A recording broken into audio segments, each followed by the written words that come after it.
could find such a love at our age. Whoever thought we could dance on a Welcome to Couples Therapy in 7 Words. I'm your co-host, Judy Alexander, and I'm here with my husband, Dr. Bruce Chalmer. Hello, Judy. Hello, viewers and listeners.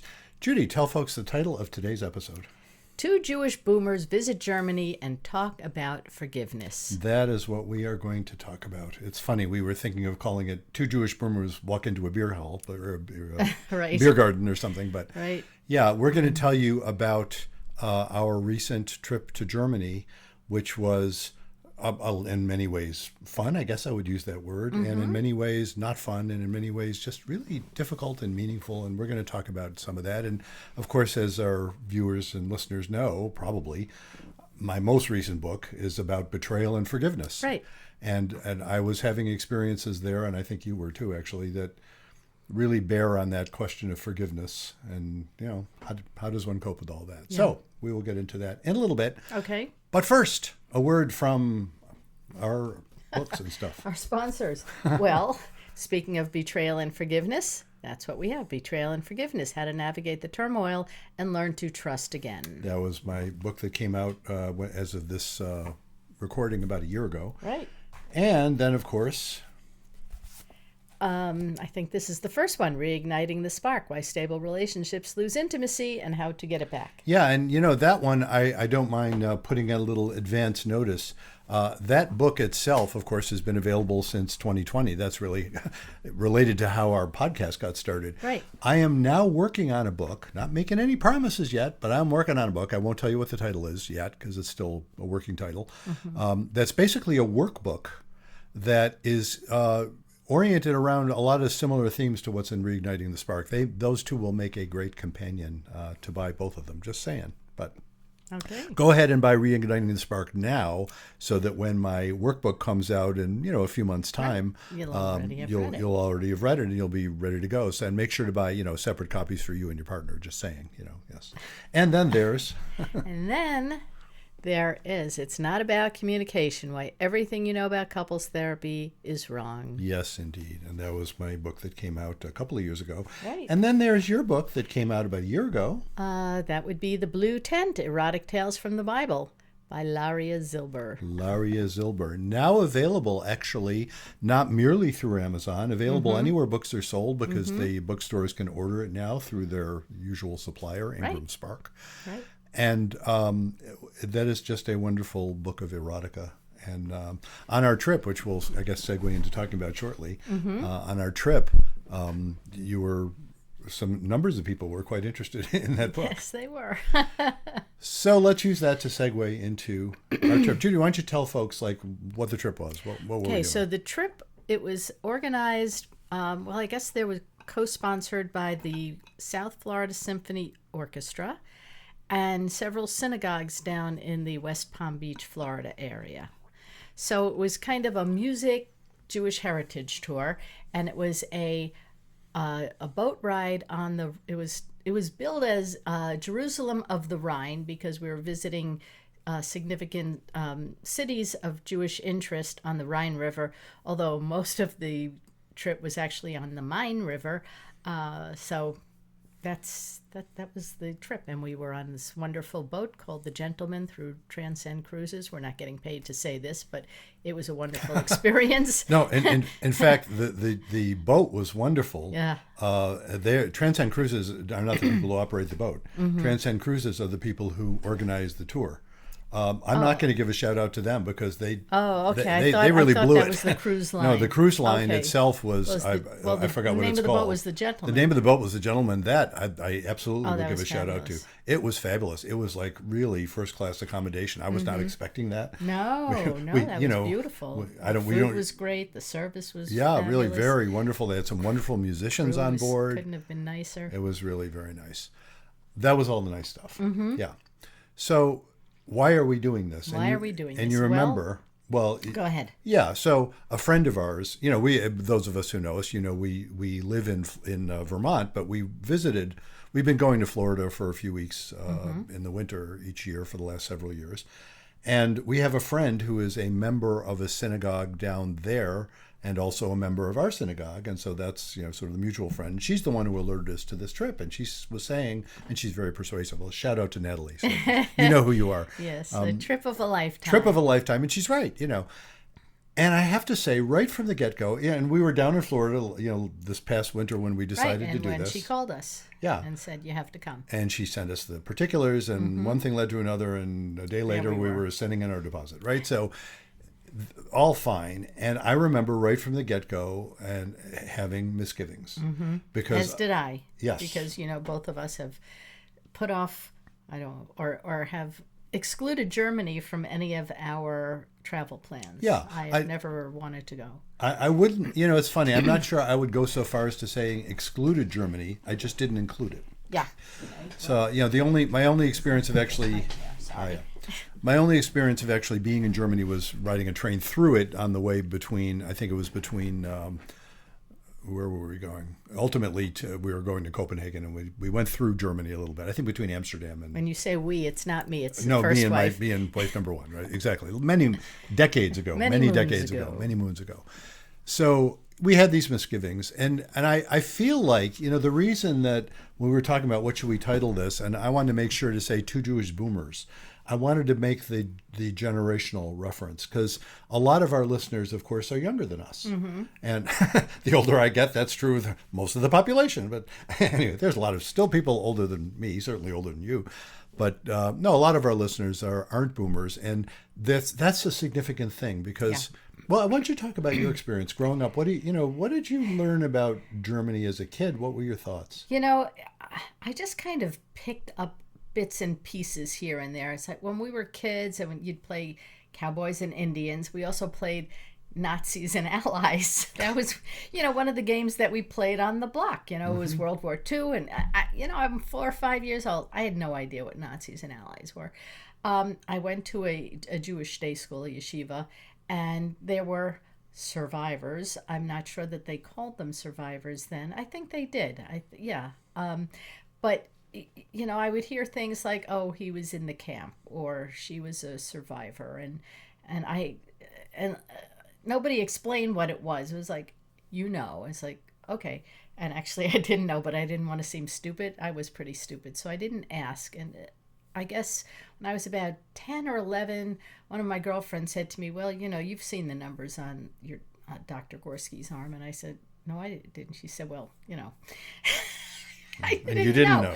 And we had, you would hear like the gas chambers, you'd hear references, like people really didn't talk about it. I saw The Sound of Music when I was little, and so I knew kind of like Nazis were bad guys, but nobody really talked about, well, I don't even know if it was called the Holocaust then. Do you know when that first name was I meant to look used? that up before, so apologies if I'm getting this wrong. My vague memory is that term was not widely used until like the early 60s. Yeah. It was like 15 years after the war. I again, feel free to correct me on that one because I'm not 100% certain of it. But I know it wasn't like when I was born. I'm 6 and plus years older than you, right. So I was born in 1951, right? And when I was a kid, they were not using that term. No, so I would hear stories of somebody so and so was in a concentration camp. Definitely heard that and term. I didn't really know exactly what that meant, and it wasn't, I think, until I was probably like a tween, till I actually really knew what had happened in Germany. I know that my parents would say, if somebody bought a Volkswagen, I can't believe he bought a Volkswagen. Yeah. Like how could any Jew drive a Volkswagen? May I put in parenthetically, and I think this is true of you too, is it yes. not? Yeah, I owned numbers of Volkswagens during my 30s, even into my 40s. Yeah. I'd have trouble buying one now. It's just really just interesting. You'd think that would go the other way. Yeah. Well, we're going to come back around, though, because... Yeah, and I had a Volkswagen, too, when I was in my 20s, and my mother was like, I can't believe you're driving a Volkswagen. Yeah. I said, well, you're driving a Ford, so... Yeah, well, for those who may not recognize that reference, Henry Ford was a renowned, is that the right word? A notorious anti-Semite. Yes. Funded the publication of the Protocols of the Elders of Zion, that book of complete nonsense that is actually believed in by large numbers of people in the world to this day. And Henry Ford has a lot to do with that. Right, and he supported other, anti-Semitic publications in this country. I think every time you'd buy a Ford car, it would come with that. I forgot the name of the publication. Oh, is that right? I didn't know that. Yeah. Because again, my parents bought Fords, so it changes. But not in the 30s. Or So- the 40s, I should Yeah, say. so you see, Yeah. that's what you grew up with, and Right. you learned about it at some point. Right, Yeah. right. When I saw the movie Night in the Fog, Ah. Yeah. I think I was 14 when I saw that. And man, that was like an eye-opener. Yeah. Well, I was somewhat younger, but then again, because I was born a number of years before you, which I actually, yeah, that would make sense, wouldn't it? No, it wouldn't make sense. Whatever. What I'm remembering is I remember I think it was seeing this in our conservative synagogue, program. I didn't go to a Jewish day school. I went to a multi-day program after school on Sundays and also after school.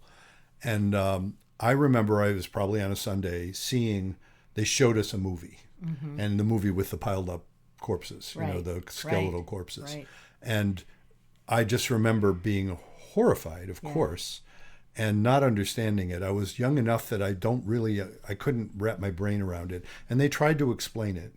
And, that was how I was told about it. There were the stories in my family.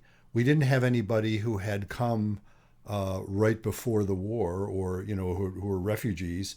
But what we had, the stories in my family were of my grandparents, all of whom came, well, 3 or 4 of whom came as young teenagers to this country and never saw their parents again. Yeah. And the stories about those 3 there were letters that were sent, and then when the Nazis came, the letters just stopped. And they never found out what happened to them. Wow. And so, that was just sort of sitting there in the background. Wasn't much talk about it. I knew my grandparents. It never occurred to me that it's possible to know your great-grandparents. Yeah. There are people who do, but I never did.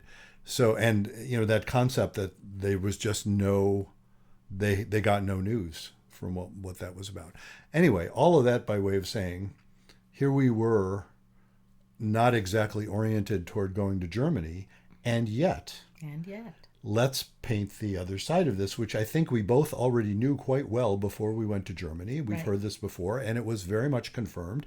And that is, of all the countries in Europe, by far, Germany has done the best job of actually accepting responsibility, living up to it, teaching their children about it. We visited Dachau on this trip. We'll come back around to that in a little bit, I guess. But I was heartened to see the busloads of German kids who were there being taken to Dachau. To middle school and high school groups. Yeah.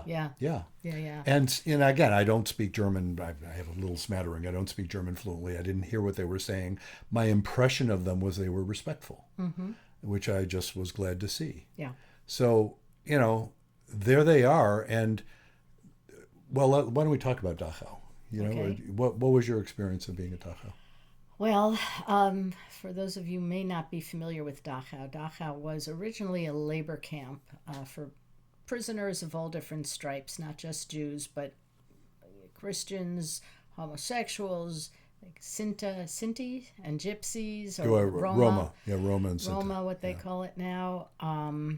Back in the day, they were referred to as Gypsies.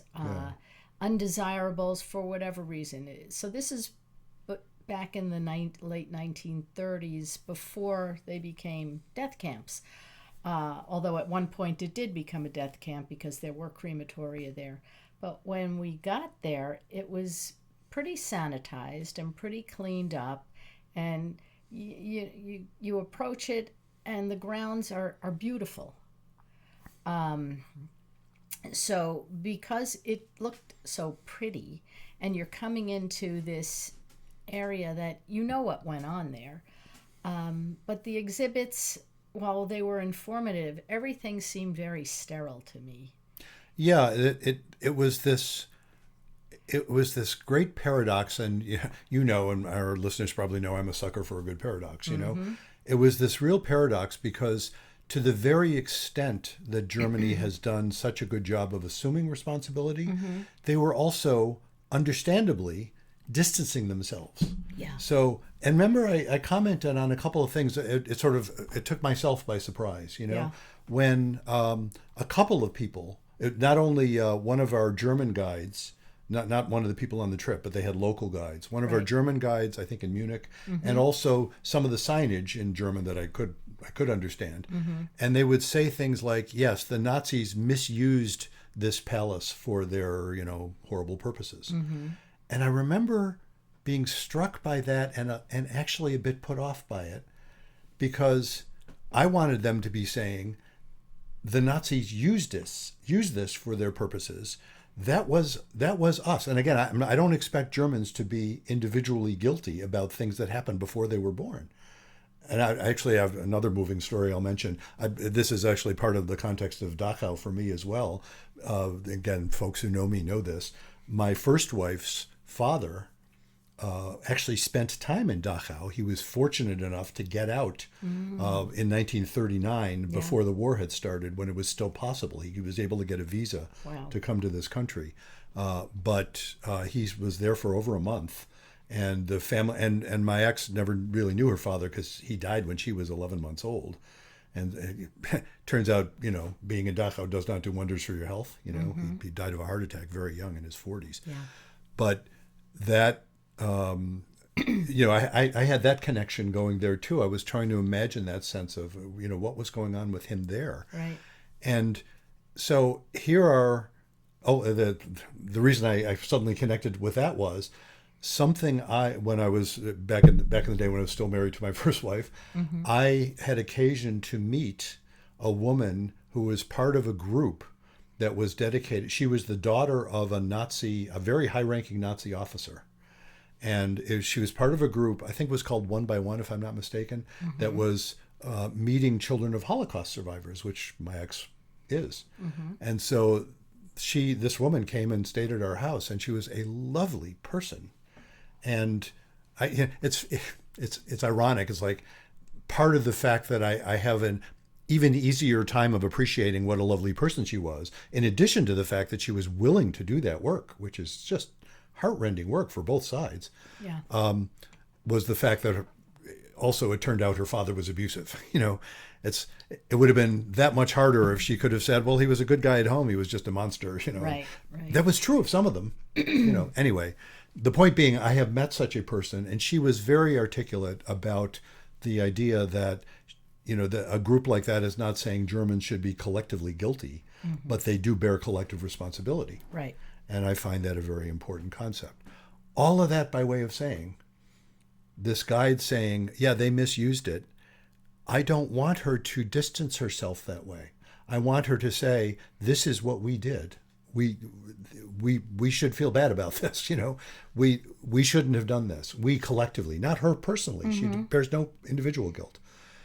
But I can understand why they would distance themselves that way. I would do that too. I can't imagine how you could not. Then you get to the question of how long do you have to carry this guilt responsibility of what was done back in 80 years ago by your distant ancestors that you really had nothing to do with. And how long do we have to keep beating our breasts and saying mea culpa over something like this? And it's the same issue that Americans have to deal with respect to what happened to the original inhabitants of this continent. Yeah, and we haven't dealt with that. We have not dealt with it. We haven't dealt with it in terms of slavery. Nope.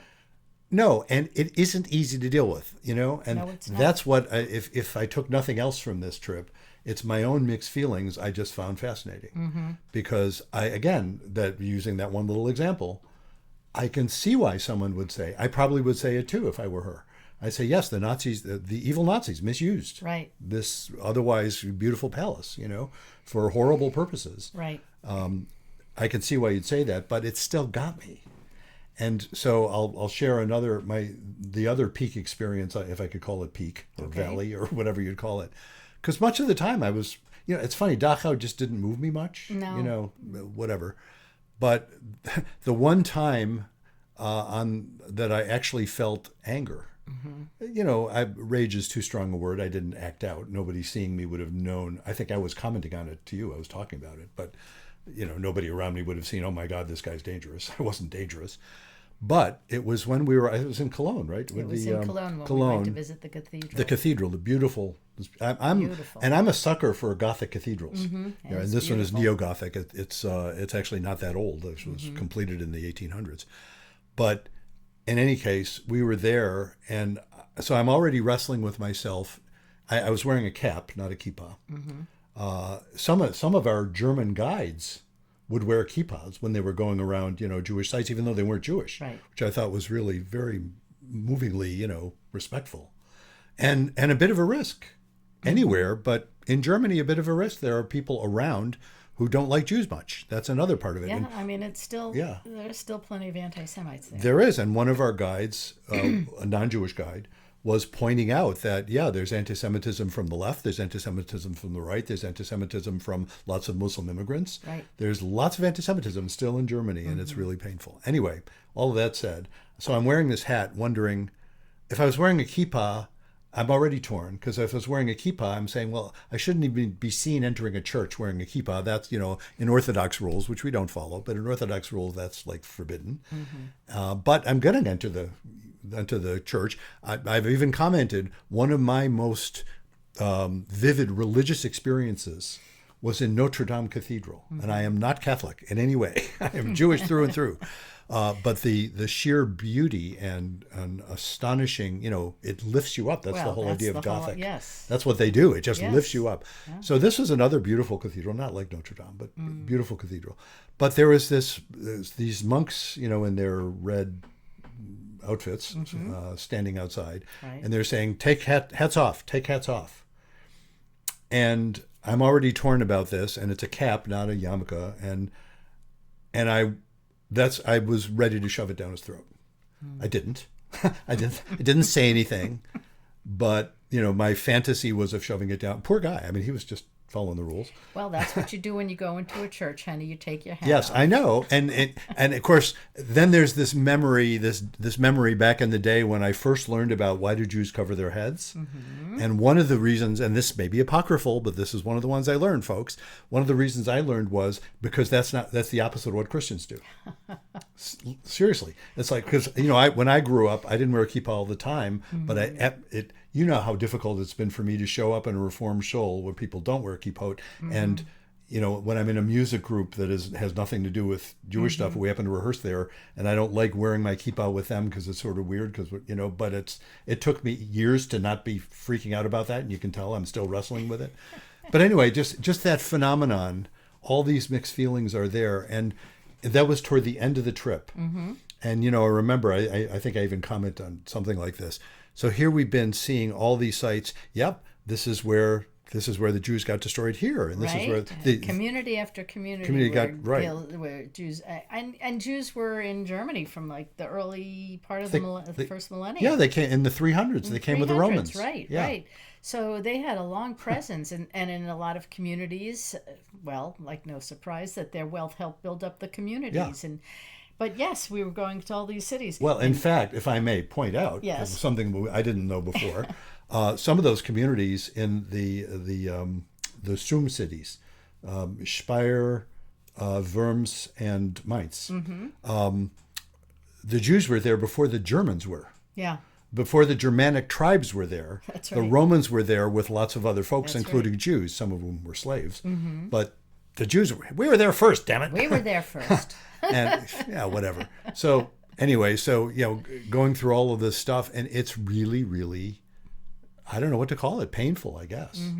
Yeah, because like you said, so many of the cities that we went to had a Jewish presence. Yeah. And so many cities in Germany, because Jews were so accepted as part of the society at different points, because there were different points in history where they were thrown out, where they were, taxed, where the buildings and one of the guides were burned. Described the typical story was one of the nobles would borrow money from a Jewish financier. And the reason Jews, of course, were financiers a lot was they weren't allowed to be anything else.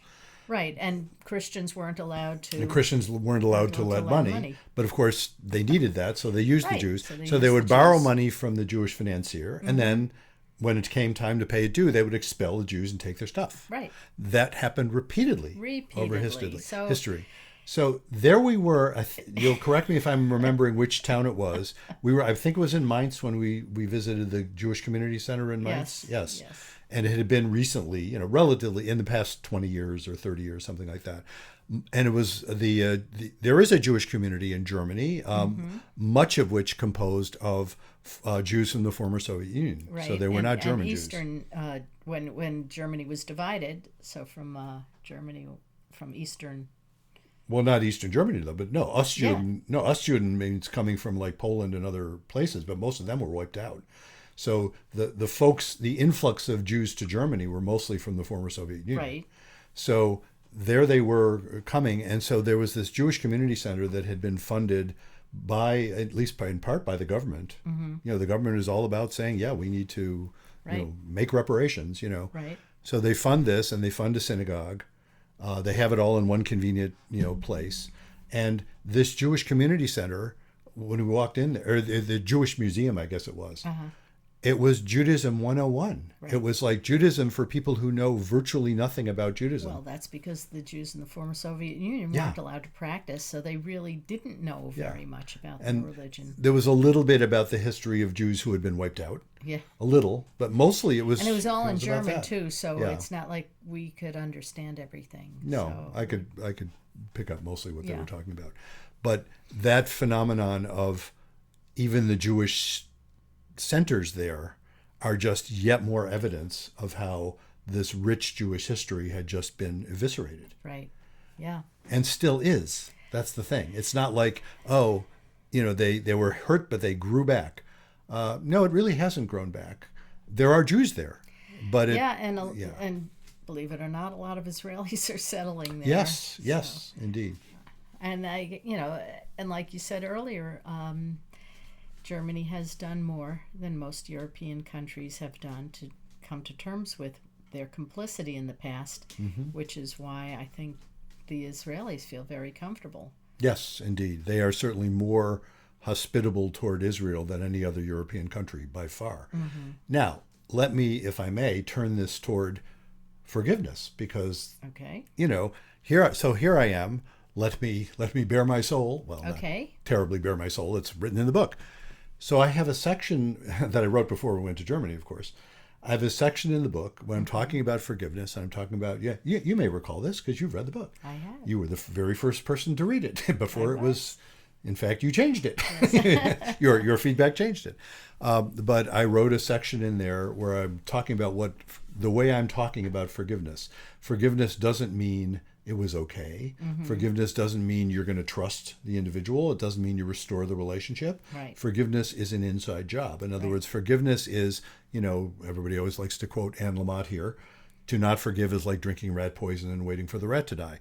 Forgiveness is getting the poison out of you. Right. Then you can think about, all right, how do you proceed with a relationship if there is one to be had? And so I wrote in there, I said, the way I'm defining forgiveness, it sounds like you could forgive anything, no matter how monstrous. Because again, I'm saying you can forgive things that are pure evil. It doesn't mean that you're condoning it in any way. Right. I'm saying you can forgive things that you would go to war to prevent. And I'm one of the many people who say that no, World War II was a necessary and just war, even though it was horrible and brutal. We heard about that too, by the way. Here's another city that was 90% destroyed by Allied bombing. Yeah. And we saw a bunch of those cities, and that was awful too.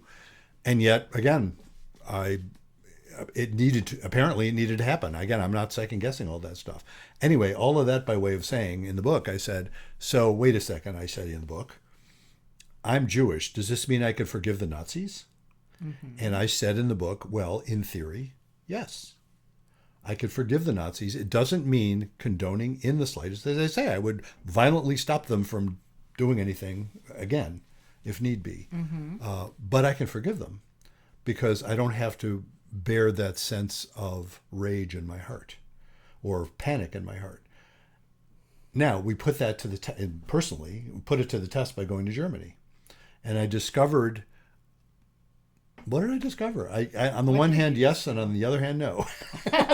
What did you discover? What do you think? I discovered that I do not hold it against German people about what went on. I don't think I would visit again because it was painful for me to see so much that had been destroyed and what they did to their own people. That mindset of how you can devalue people so much to the extent that neighbors would rat out their neighbors and turn in Jews and come to think of them as less than human, to the point where they did such awful, horrible things. Yeah. But like you said, they've come to terms with it. They've learned their lesson, hopefully. As a people, and ignoring the fact that there's anti-Semitism and minority feelings here and there. There's always going to be that. But overall, I don't see that happening again in Germany. Yeah, I don't even know whether to predict that or not. It's interesting. I'm not nearly as sanguine about that as you are. I hope it wouldn't happen again in Germany. I would hope it wouldn't. Yeah. Yeah, but then you see so much other horrible things happening in the world, and you wonder, how can this still be happening after everything that we've seen and been through? I mean, I have my maybe oversimplified pet theory about that, which is simply that stuff like that happens as a result of forces that aren't crazy. Do you know what I mean? I can't sit here and say that all the Nazis were insane. They weren't. You can't. I don't know how to define insane. If a whole country or vast majority of a country goes insane, it doesn't make any sense to me. The forces that push in that direction are present for good reason, even though they're really dangerous. And when it reaches a certain extreme, that's when you get the Nazis. And, the old statistician in me says, well, that doesn't happen very often. Like a 100-year flood, except that if conditions change, 100-year floods happen a lot more often. Right. I know. So that's scary. But I want to go back to the notion of forgiveness, because I like to think still, I can think about the Nazi past without panicking about it when I think about it. You know what I mean? I don't have to, again, that's why that little incident there at Cologne Cathedral, where I felt like being violent, I wasn't, but you know what I mean?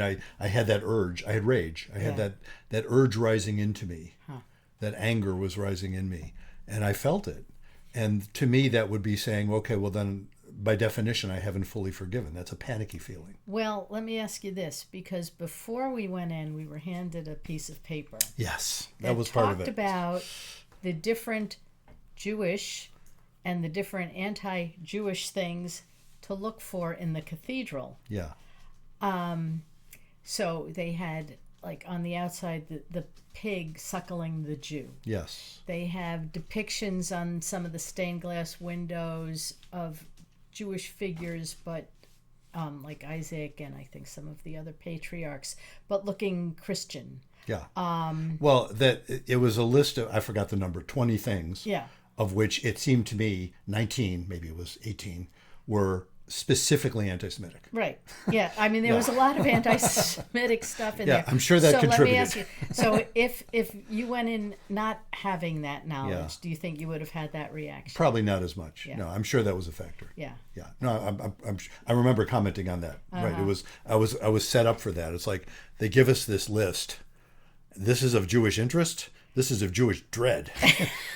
This is like, don't miss all the ways that they hate you in here. And they have, like, coming in 2026, the window that's going to be like the response. The response. It's this response to this thing that, again, is pretty specifically anti-Semitic. Right. I don't even remember now what it was. It's going to be like a pro-Jewish type of window that's like, we're not. It was a painting. It was going to be a painting. Something like that. Yeah, he showed us a mock-up of the window. painting. Yeah. Was it a window? I think it's going to be another whatever window. It was, but it was going to be something, this was supposed... Because, look, and I have sympathy they didn't know what to do with this. It's not unlike, what do you do with all these monuments to Confederate generals? That's It's a like, good well, comparison. on the one hand, you could just melt them down. On the other hand, you could say, well, it's part of history. What do we do with this? And people are wrestling with But it's that. a painful part of history. Yeah, for well, they're some wrestling. people. It's a similar thing for them. They're wrestling with, what do you do with this heritage that Yeah. includes this hateful stuff? Right. You can't sanitize it. Right.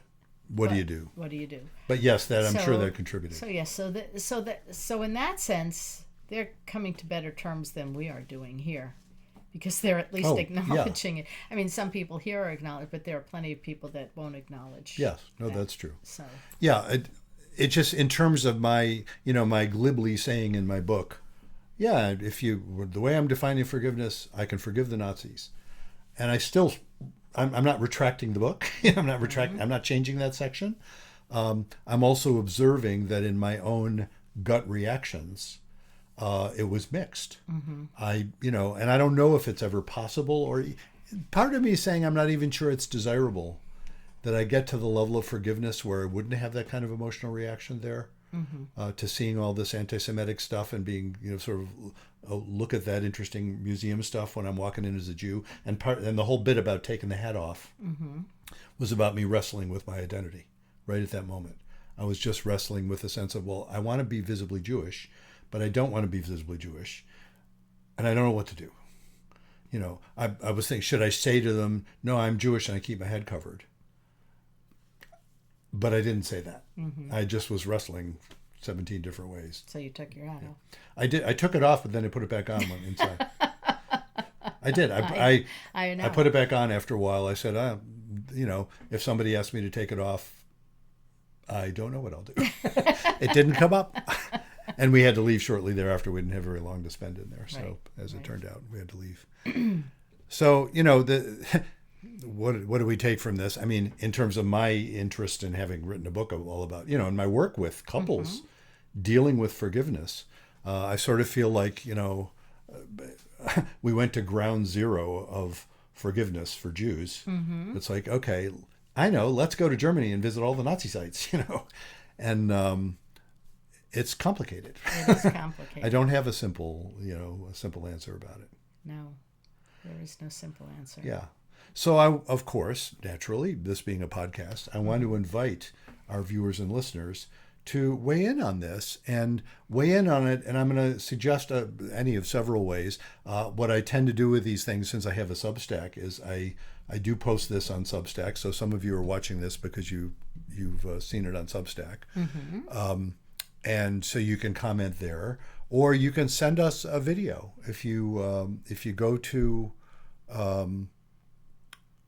you can On our can you do website. this on our website? Yeah, on our website it'll ctn7.com. I mean, I'll say our email address is at that. It's bruce@ctn7.com or Judy at ctn7.com, and send us a video of your own reflections. That would be cool too, and we'll look at it first and may well include it or parts of it in later podcasts. And if you've been to Germany, either if you're Jewish or not Jewish, what was your reaction knowing the past of Nazis? What was your feeling? What was your reaction, and how did you deal with it? And just to throw in, you said if you're Jewish or not Jewish, especially if you're German and not Jewish, I would love to hear from you.